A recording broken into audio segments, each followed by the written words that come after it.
నల్గొండ పట్టణం వ్యాపార పరంగా అభివృద్ధి చెందుతుందని బీజేపీ రాష్ట్ర నాయకులు శ్రీనివాస్ గౌడ్ అన్నారు.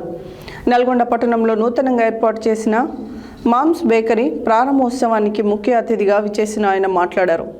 బేకరీలో తయారైన వస్తువులను నాణ్యతతో తయారు చేసి వినియోగదారులకు అందజేయాలని తెలిపారు. నల్గొండ పట్టణం వ్యాపార పరంగా అభివృద్ధి చెందుతుందని బీజేపీ రాష్ట్ర నాయకులు శ్రీనివాస్ గౌడ్ తెలిపారు.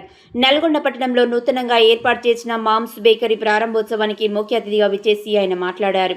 బేకరీలో తయారైన వస్తువులను నాణ్యతతో తయారు చేసి వినియోగదారులకు అందజేయాలని తెలిపారు. కార్యక్రమానికి మరో ముఖ్య అతిథిగా విచ్చేసిన Nalgonda corporation deputy mayor Amir Ali మాట్లాడుతూ వినియోగదారుల మన్నలు పొంది వ్యాపారాన్ని మరింత అభివృద్ధి చెందే విధంగా ముందుకు వెళ్లాలని తెలిపారు. బేకరీ నిర్వాహకులు తమ వద్ద అన్ని రకముల items pizza, burger, egg fried rice, Osmania biscuits, dooms rods రకాల టేస్టీ ఐటమ్స్ లభిస్తాయని తెలిపారు. కార్యక్రమంలో ఎస్కే యూసుఫ్ పాషా తదితరులు పాల్గొన్నారు.